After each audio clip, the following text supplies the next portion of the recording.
Assalamualaikum warahmatullahi wabarakatuh. Salam teman, salam dari Masika Ngelap Barokah. Hari ini Sabtu tanggal 10 Desember 2022, Masika berada di pemakaman Bongas. Ikuti perjalanan Masika dalam menelusuri dan membuka wawasan sejarah. Bismillahirrahmanirrahim. Allahumma shalli wa sallim wa barik ala sayyidina Muhammad. Bongas merupakan nama desa yang berada di Kecamatan Sumberjaya, Kabupaten Majalengka, Jawa Barat. Asal mulanya desa Bongas terjadi pada masa penyebaran agama Islam di wilayah bagian barat Pulau Jawa. Kala itu yang menjadi sultan adalah Syekh Syarif Hidayatullah. Pada malam Jumat Kliwon, pertengahan tahun kedua dari masa tinggalnya di Demak, oleh para wali di bawah pimpinan Sunan Kalijaga dan Sunan Ampel, secara resmi diberi gelar Sunan Gunung Jati sesuai wilayah dakwahnya di bagian barat Pulau Jawa. Pada waktu penyebaran agama Islam di Jawa Barat, sasaran pertamanya adalah Cirebon dan Banten. Melalui dakwah yang santun, ia berusaha menaklukkan hati rakyat serta para pemimpin mereka, terutama ajaran jihad yang tidak saja mengandung arti berperang melawan musuh, tetapi juga berperang melawan hawa nafsu sendiri. Dakwah tersebut sangat mengesankan di hati mereka. Oleh karena itu, dalam tempo tidak terlalu lama, sebagian besar rakyat Cirebon dan Banten mulai mempelajari dan kemudian menganut agama Islam. Syekh Syarif Hidayatullah atau Sunan Gunung Jati telah memperoleh pelajaran dari tarikh Nabi Muhammad SAW bahwa manusia akan memberontak jika diikat badannya. Ikatlah hatinya, pasti manusia akan berbuat apa saja demi kepentingan yang mengikatnya. Kurang lebih 25 tahun Syekh Syarif Hidayatullah menyebarkan agama Islam di daerah Jawa Barat, sehingga dari hari ke hari banyak masyarakat yang masuk atau memeluk agama Islam. Pada suatu hari, di daerah Cirebon, Sunan Gunung Jati sedang memberikan nasihat atau wejangan di hadapan santri-santrinya yang salah satunya adalah Ki Gedeng Alang-Alang atau disebut juga Ki Buyut Boroyong. Kemudian Ki Boroyong memberanikan diri mengatakan kepada Sunan Gunung Jati, "Ya Sunan, kami adalah santri-santri atau murid Kanjeng Sunan. Kami semua patuh dan menunggu perintah. Hal apa yang akan Kanjeng Sunan titahkan pada kami siap melaksanakan." Kemudian Sunan Gunung Jati menjawab, "Benar Ki Buyut Alang-Alang, baiklah, aku perintahkan padamu bahwa daerah tataran Jawa Barat ini cukup luas.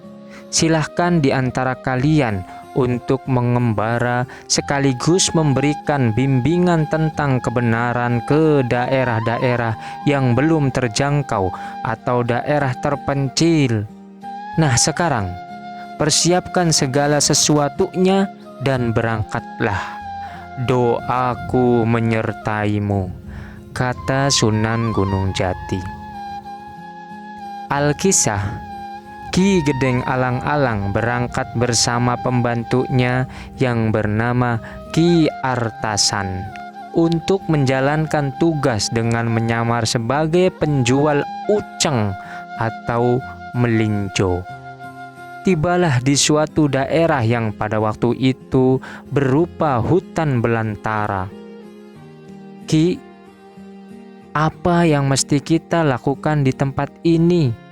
Salah sedikit nyawa jadi taruhannya," kata Ki Artasan mengingatkan Ki Gedeng Alang-Alang. Kemudian Ki Gedeng Alang-Alang menjawab, "Nanti tepat tengah malam kita akan memohon petunjuk kepada Allah Subhanahu wa Ta'ala. Tepat tengah malam, dua orang itu nekat menerobos gelapnya malam dan angkernya hutan. Keduanya melangkah tak memperdulikan banyaknya godaan dan serangan makhluk halus, yaitu jin, di sepanjang jalan. Akhirnya, setelah sampai di tengah hutan belantara, keduanya segera bersemedi di tempat yang aman di bawah pohon beringin yang sudah hampir roboh. 40 hari 40 malam keduanya bersemedi memohon petunjuk dan pertolongan kepada Allah Subhanahu wa Ta'ala. Selama itu pula keduanya dengan tabah menghadapi serangan teror dari para jin penghuni hutan rimba. Namun para jin akhirnya lari terbirit-birit, serta binatang-binatang buas tidak ada yang berani mengganggu dan tak kuasa menghadapi kesaktian kedua santri Kanjeng Sunan Gunung Jati itu. Yang kemudian dalam semedinya terdengarlah suara gaib yang entah dari mana asal suaranya itu, bahwa di tempat itu keduanya harus membuat kincir angin yang terbuat dari bambu yang ukurannya 1 meter. Lalu keduanya bangun dari semedinya dan segera membuat kincir angin tersebut dan dipasangkannya dengan memakai tonggak penahan dari batang pohon bambu dengan ketinggian 10 meter. Entah berapa lama setelah kincir bambu itu dipasang, dengan berputar dan mengeluarkan bunyi keras sehingga lama-kelamaan menimbulkan percikan api dari kincir angin tersebut.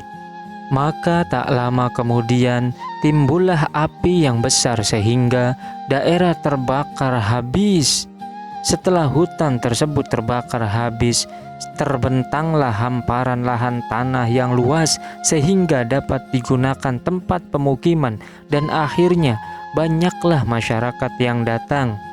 Tersebutlah daerah yang tadinya hutan belantara setelah terbakar kini menjadi daerah pemukiman.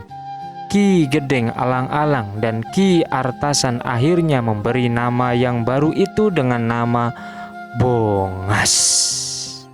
Sejak itu dari hari ke hari banyak rakyat yang datang untuk menempati daerah yang baru sebagai lahan untuk tempat tinggal, juga sebagai lahan untuk pertanian dan sebagainya.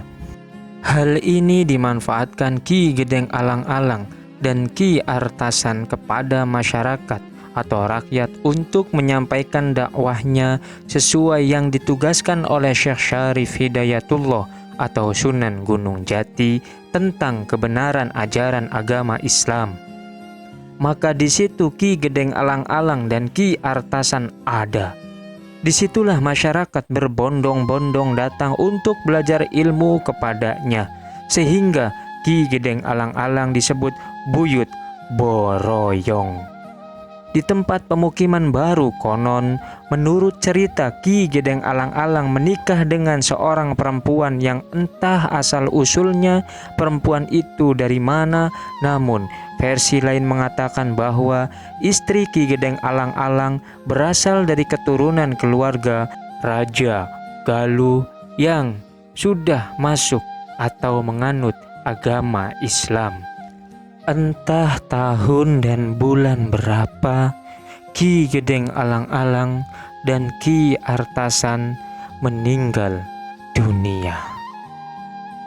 Menurut cerita, keduanya dimakamkan di dekat pinggir sungai Cikamangi dekat jembatan Cibugang. Keturunan-keturunan Ki Gedeng Alang-Alang menurut cerita masyarakat Bongas diantaranya adalah: pertama, Ki Buyut Gede. Kedua, Ki Buyut Gunteng. Ketiga, Ki Buyut Jabar. Keempat, Ki Buyut Sijem. Dan kelima, Ki Buyut Karian. Sebagai pusat pertemuan kegiatan pada waktu itu dilaksanakan atau ditempatkan di Panca Suci. Panca suci mengandung arti yaitu panca 5, suci bersih. Bersatu jadi arti panca suci, yaitu 5 tempat yang suci bersatu. Sekarang berubah dari panca suci menjadi pancak suci. Sebagai penerus dari Ki Gedeng Alang-Alang atau yang disebut Ki Buyut Boroyong, kelima orang tersebut mempunyai tugas masing-masing sesuai dengan daerah atau tempat yang sudah ditentukannya, yaitu 5 daerah diantaranya Buyut Gede di Bongas sekarang Desa Sumberjaya, Buyut Genteng di Desa Bongas Wetan, Buyut Jabar di Pancak Suci Tengah, Buyut Sijem di Blok Rabu, Buyut Karien di Blok Pancak Suci Kaler. Dari kelima buyut tersebut, di dalam memberikan tatanan kehidupan tentang bermasyarakat, terutama menyangkut tentang kehidupan dalam beragama khususnya agama Islam, tentu setiap langkah atau perilaku mencerminkan seseorang yang bijak dan arif, sehingga rakyat sangat patuh dan taat sesuai dengan tuntunan yang diajarkan oleh kelima buyut tersebut. Kehidupan masyarakat berjalan harmoni, hidup berdampingan, tolong-menolong. Setelah pengabdian lewat ajaran-ajaran dan bimbingan pada rakyat sekian tahun lamanya, Buyut Bongas meninggal entah tahun bulan berapa, tapi makam-makamnya ada di 3 desa sampai sekarang. Sejak tahun 1833 Masehi mulai ditata sebagaimana layaknya sebuah desa yang dipimpin oleh seseorang kepala desa atau kuwu. Wallahu a'lam. Mudah-mudahan bisa memberikan manfaat khususnya untuk pribadi, umumnya untuk yang mendengarkan dan menyaksikan video ini. Mohon maaf bila ada perbedaan versi. Wassalamualaikum warahmatullahi wabarakatuh. La ilaha illallah, la ilaha illallah, la ilaha illallah, la ilaha illallah, la ilaha illallah, la ilaha illallah, Muhammad Rasulullah alaihi salatullah. Biha yasbutul iman, biha yahsulul aman.